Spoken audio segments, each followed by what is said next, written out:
Hey guys, welcome to another advice vid from DM Scotty. Now I know there's literally thousands of D&D advice vids out here, and it's like, oh god, another advice vid. But I really feel that I'm uniquely suited to answer this question or to talk about this subject because I've been doing this for years. I've been making crafts and terrain and putting it in my game, and I've learned what works and what doesn't work so well. And so I thought I would answer this question. I got a question from a crafter, and let's read that question first to you, and then I'll kind of answer ways I found that to make it work, to make crafting and RPGing work at your table. Hey, just wanted to say I'm looking into delving full force into crafting and would like some advice, not so much related to technique. I guess my question is about knowing how far I should go and knowing what to craft ahead of time. Say my party is on a long quest, and I know that they're reaching a certain town soon, so I exhaust myself creating that entire village. Fast forward to the start of the session and the player says, I think we should have went the other way at the fork in the road. Let's go back. Not only do I have an entire village pre-made that may never get used, but now I don't have anything crafted for where they are going. And then there's storage. Then things tend to get broken when you put them in a closet until they're needed. Basically, what I'm getting at is how do you make sure you have everything you need short of pre-making every potential set piece in your world before session 0?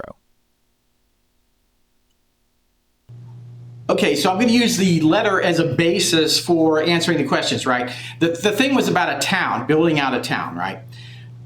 My first answer to that is don't build everything, okay? I don't generally build towns, right? I'm the father of tabletop crafting, and I generally don't build towns. What I do is, if there's action happening at that location, then I put it out on the table. I don't put every store and shop and storefront and the players walk in and they buy a potion and they walk out, like a little doll setup or something. I don't do that. I just role play all that stuff. If they get into trouble in a location and there's some action happening that would help enhance the table by seeing where everybody is and what's going on, then I would lay stuff out, like if a bar fight happens or that kind of thing. So you can have this stuff ready to go, like as far as like off to the side or whatever, have bits and bobs off to the side, but you don't have to build out the whole town.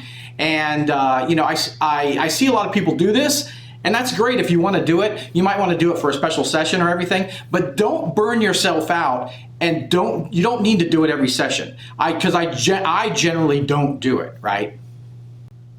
Another problem I see with people building is they get so excited about it. They're like, oh, I'm going to build this necromantic, giant altar, and I'm going to build this, but I'm have a goblin warren for my next game, and I don't really need all that, but I want to build it. I'm so excited. Well, don't. You restrain yourself. Build what you need. Build that goblin throne or build that cave warren or whatever. Don't make 500 tiles all at once. Make the tiles you need, make the stuff you need, and then you won't burn yourself out, right?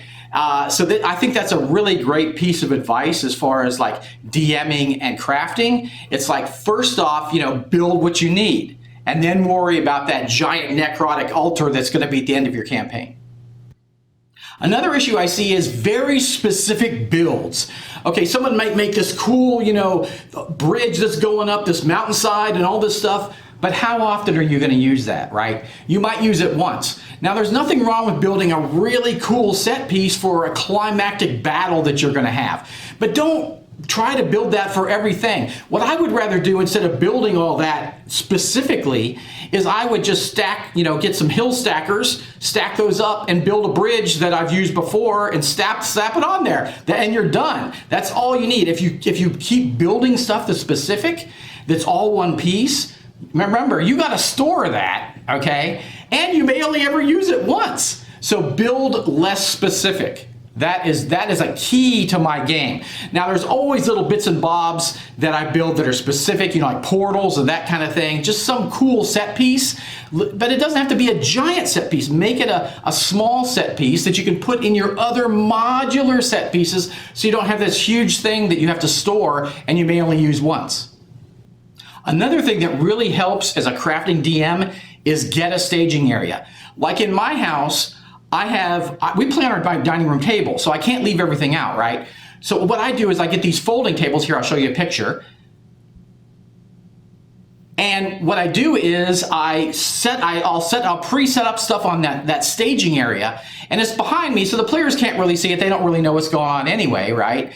And then I can just grab it and bring it over to the table as I need it, right? Or I can see everything and kind of grab pieces as I need them, right? A staging area can really help you instead of having everything in boxes and all that kind of stuff. Just buy one of those cheap folding tables. You know, go to a big box store and buy one of those cheap folding tables. It will help immensely when you use your terrain in your game. Another thing, as far as keeping sane, with being a DM crafter, you need to find the stuff, right? Once you start having a bunch of modular stuff, you need to find it. So what I get is I get these stackable boxes. Here, I'll show you what they look like.